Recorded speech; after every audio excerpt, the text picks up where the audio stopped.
It's time for the biggest story of the day. This is What Made the Cut with JJ and Alex on 97.5, the KSL Sports Zone. Okay, so let's just dip in right now. I mean, right off the bat, Mike Folta, radio play-by-play voice of the Utah Mammoth. The first three games at home, Mike, after the break, we saw, I told JJ this yesterday, the good, the bad, and the ugly. You had that awesome game against Minnesota. The loss, obviously, right out of the gates to Colorado. You sometimes get, but that Chicago game, everybody was just absolutely on pins and needles to see what was going to happen last night, and the guys delivered with a huge win. How big of a deal was it for them to get that win last night in Washington? It was a big deal, and we've seen these guys bounce back throughout the year. And the Mammoth had a tough stretch in November. They were the worst team in the NHL in the month of November, but really ever since then, they have been able to keep one bad game from becoming two and two from becoming three. And I think that's one of the hallmarks of a good team, of a team that's learning and maturing. And, you know, we use the cliche, learn how to win and things like that. And I think stopping slides is a big part of that. And since the start of the new year, Utah's only lost back-to-back games one time. And Sunday was as ugly as we have ever seen it since the NHL came to Utah. But Mammoth get back on track, and against the greatest goal scorer in NHL history, Alex Ovechkin, and the Capitals, Utah led from wire to wire. Just a great win on many different levels, and I found it interesting that Bear Turney made an adjustment going into this game. He messed with the top line, which, you know, that top line was playing really well. Were you surprised by that, Mike, and how well do you think that worked? I was really surprised that he broke the lines up because the line combos that we had already had were so effective and had been some of the best in the NHL since they had been assembled. Ever since Bear put Lawson Krause, Clayton Keller, and Nick Schmaltz together on a line, they had scored more goals than anybody in the NHL in that window.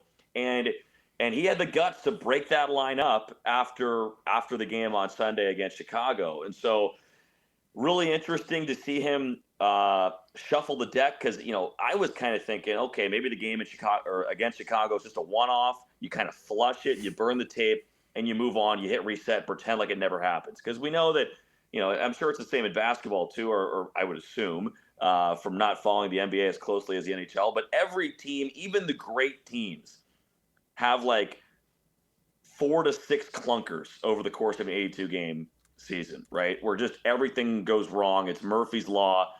That was what happened Sunday. But Bear, he thought whatever happened Sunday it necessitated some changes, and it didn't take long in that first period. Clayton Keller takes a hit, makes a play, and sets up his new line mate Dylan Guenther for the first goal of the game. So really impressed by the way the new combos played. And they're going to be tested tomorrow night in Philadelphia against a desperate Flyers team. So, yeah, it seems like every team right now. I mean, Washington had a ton to play for last night. Obviously, they're in their own insane race there in the East as they're trying to, you know, eke out. Hold on a sec, guys. I'm getting a Twitter alert here. Uh-oh.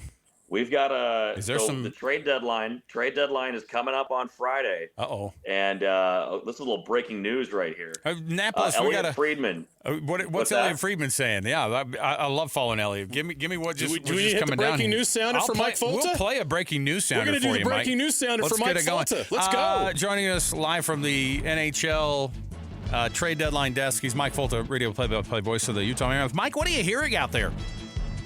I am hearing that Elliot Friedman is hearing that the Utah Mammoth have a deal in place to acquire MacKenzie Weegar, a defenseman from the Calgary Flames. Haven't seen any terms of the deal. This is just a rumor at this point.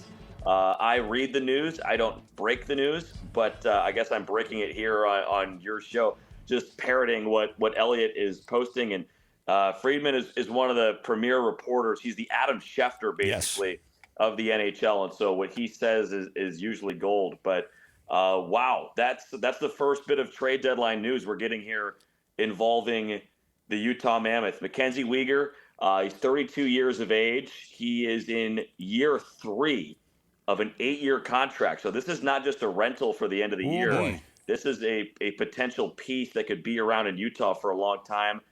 He's a right-shot defenseman, not the biggest guy, but pretty dynamic with the puck. He's been having a really tough year with the Calgary Flames on what has been a really bad Flames team since the start of the season.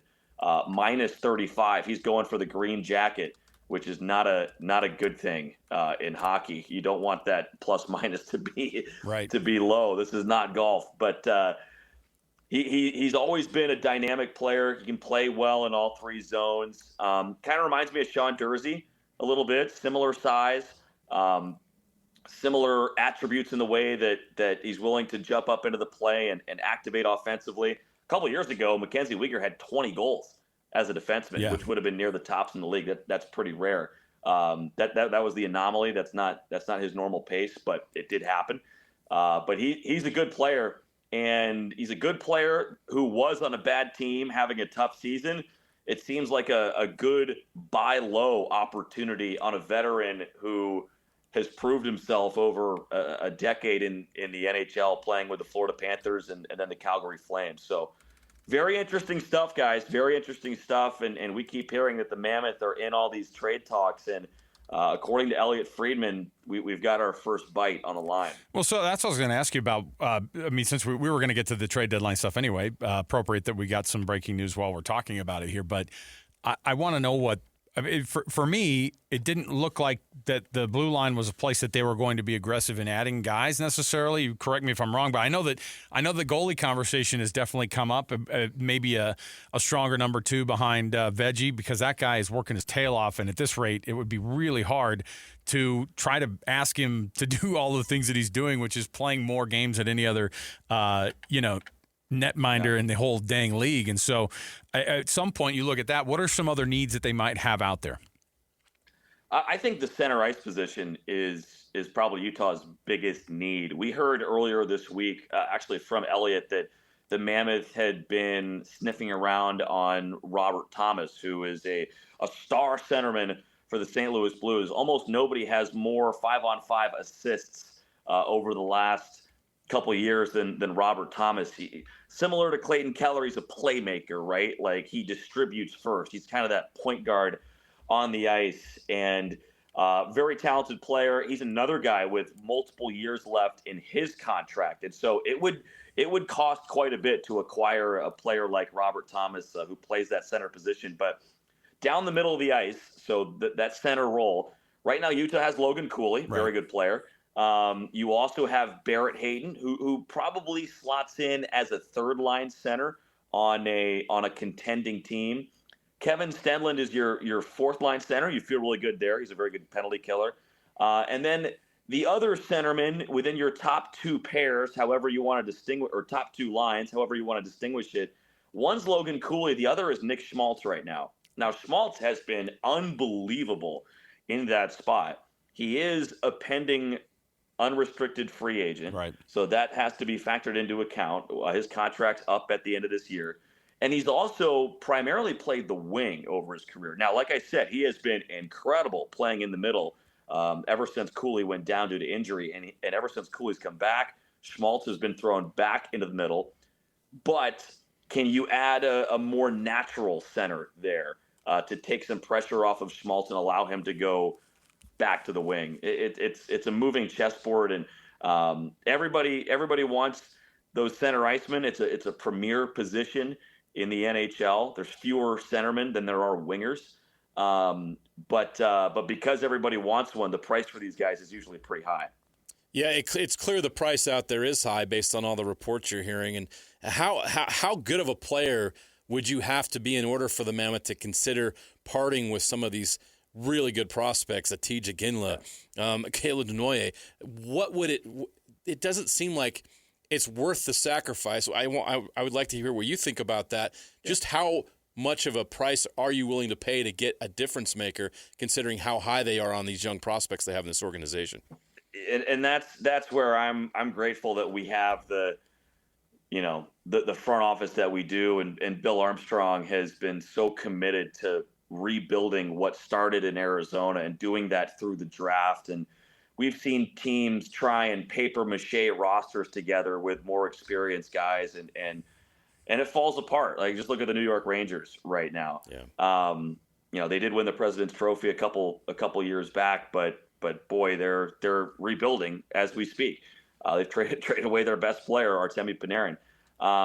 But we've heard from Bill Armstrong that the Mammoth are not going to mortgage their future at the expense of this trade deadline. Now, I think what you're seeing from guys like MacKenzie Weegar, Mammoth with interest in guys like Robert Thomas, these are guys who can be a part of your core, right? They're not just rentals. They're not just for this season. And so you're kind of altering the chemical makeup of your team a little bit by bringing in these guys who have multiple years left on their deals.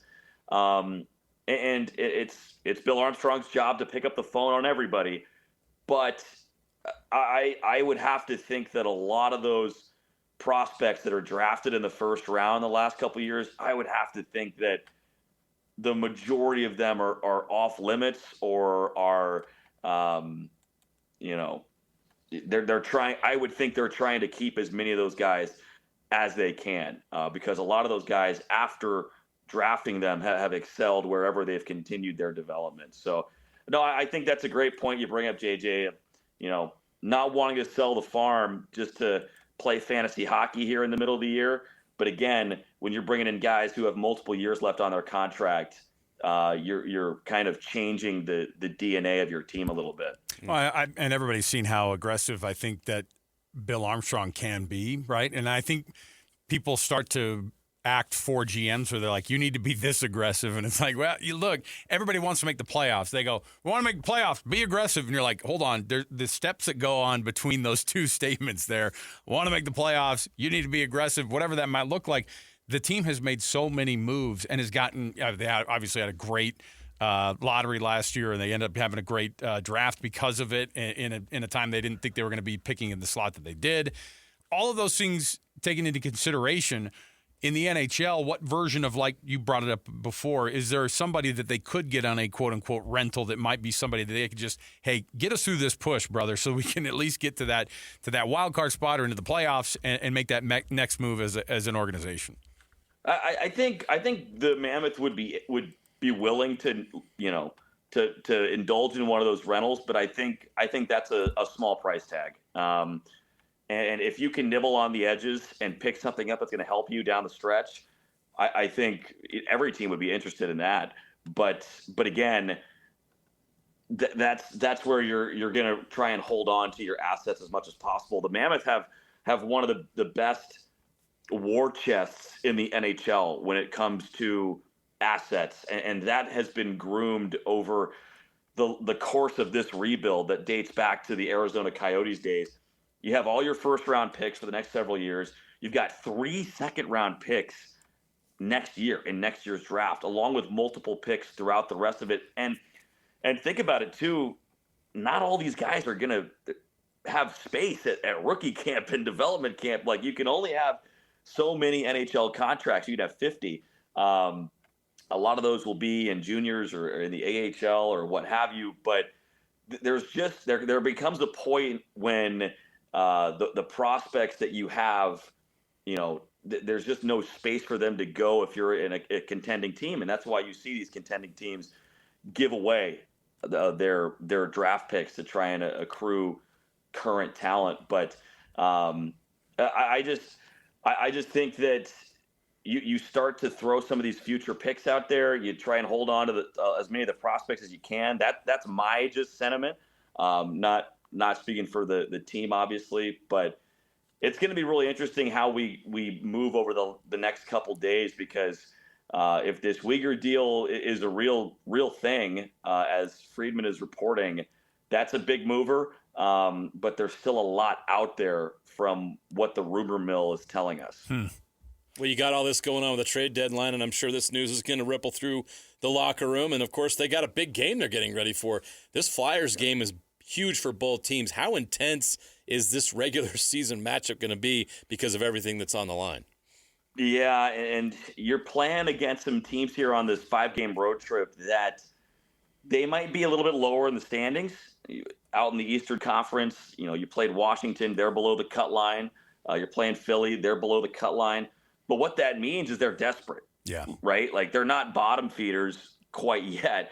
They're just a few games out. And so the Flyers are saying, if we win this game, we're right back in the mix. And playing teams with desperation is really dangerous this time of year. And we saw a lot of desperation from the Capitals late in the game on Tuesday, and they had a huge push, especially in the third. Would expect that from the jump against a Flyers team that I don't want to. They haven't underachieved at all. I don't think. I think they were expected to be right where they are, but they have fallen off maybe a little bit from where they were earlier in the year. Don't have as much offensive firepower.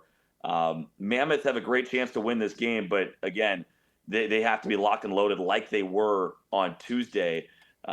Philly's got some really good players. Matvei Michkov, a young Russian, tons of skill. Trevor Zegras, another guy with all the skill in the world. Those types of guys, because their shots are so good and they can make plays so easily in the offensive zone, even if you give them a little bit of daylight, they can turn it into a goal. So I expect another really good performance from the Mammoth because it seemed like they turned things around on Tuesday. How much, because of what happened at the end of that game, the first meeting, how much of that carries over in hockey? Is it more so than other sports? I don't know. You come here to Philly, you have a couple cheesesteaks, and everything else kind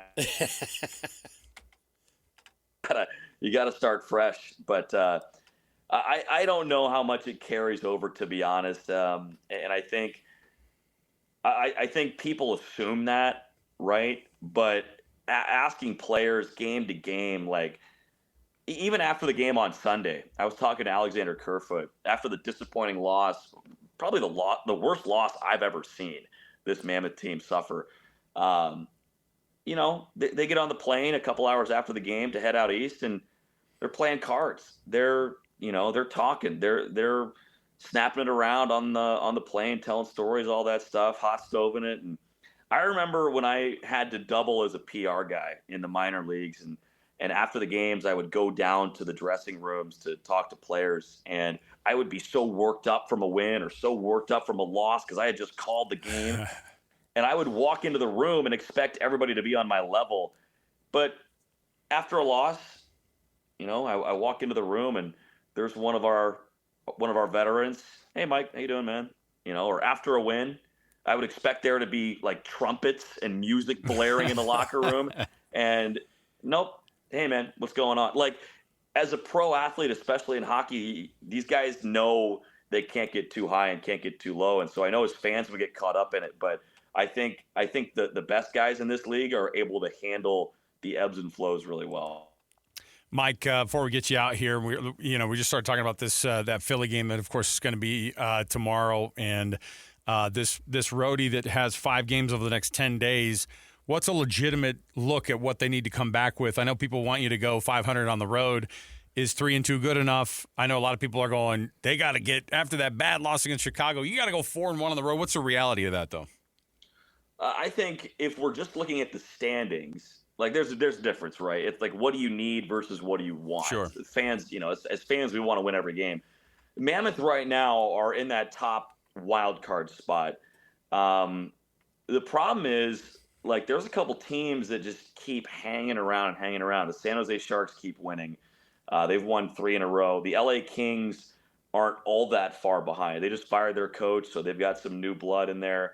And the Seattle Kraken are behind Utah in the standings as well. I think if you go 3-2, you're fine on this road trip. I think you'd like to do better than that always, right? But if you go 3-2, I think the Mammoth are fine. I look at the standings and I just think Utah's better than these teams that it's racing against for the wild card spot. And so I don't think for Utah it's going to take any drastic 12-game winning streak like it took the St. Louis Blues last year to make the playoffs. I think if the Mammoth continue to take 2 steps forward, 1 step back, 2 steps forward, 1 step back, like they're going to be right where they want to be. So if you're winning 2 out of every 3 the rest of the way, you're just fine. And part of that means, going a little bit above 500 on the road and then taking care of business at home. We can't cut you loose without a Purdue Boilermaker update. How are your boys doing? Guys, it's bad. Look, you can't come on the show and say that stuff while BYU, Utah, and Utah State fans are in the depths. Oh, you want to talk about suffering, Mike. There's some grumpy fans across the whole state right now. That's the problem. What happened to my Aggies last night? my You goodness. can't surrender the spec like that. I mean, that was on the road. They lost to UNLV and But they lost Logan too. They lost to UNLV. They just got swept by UNLV. That's terrible. Oh, yeah. Okay, so that was on the road. Okay, I was getting updates on the plane from McConnell. But they had previously lost to this bad, not so great UNLV team there at the Spectrum. That's the only conference loss they've had at home. They've had this year in so Logan. What do you guys think about this? Matt McConnell, our TV guy on Hockey Night in Utah, he does my job on TV. His daughter attended UNLV, and he's like a UNLV fan. I mean, the guy went to Michigan State. He was an adjunct professor at Arizona State, and his daughter went to UNLV. So he like roots for 3 teams. Would you root for a team just because your kid went there? No. You got to go. If he play gets, there, yes. If they go there, if he gets a fake gold tooth like Grandmama, then I'll say, you know what? You've always been a UNLV fan. If Matt McConnell was in on the Rebs back in the Tark days, I'm cool with it. If he goes full Grandmama, goes full Larry Johnson with the gold tooth in front, I'll allow it. But he has to wear it on TV. No, he's a UNLV fan, circa like 2023. Yeah, that's just weird. Oh my goodness. Well, we'll. You see how I dodged the Purdue I was going to say there's a lot of deflection there. I'm okay with it. That was genius, actually. Well done. They picked up an extra defenseman with your answer right there. You didn't even have to talk about the 76-74 Michigan State loss and the 82-74 loss to an unranked Ohio State team. Why would you do that? Crisis of faith. Guys, we're going to be a 5 seed and get run out of the gym by a red hot McNeese State group or something like that. It's bad. It's bad. Somebody from some mid-major's going to kick your butt. Somebody from the MAAC, not the MAC, the MAAC. Look Mac out, here comes the Norfolk State. Yeah, the MEAC. Oh, my goodness. Okay, Mike, we appreciate it, man. Have fun out there on the road. We're looking forward to that call tomorrow on that Flyers game. And, of course, we'll be dialed in right here on the radio home of Utah Mammoth. Thanks for coming on, man. Thanks for breaking that news for us, too. Always a pleasure, guys. Thumbs up. Enjoy cheesesteak out there while you're there, too.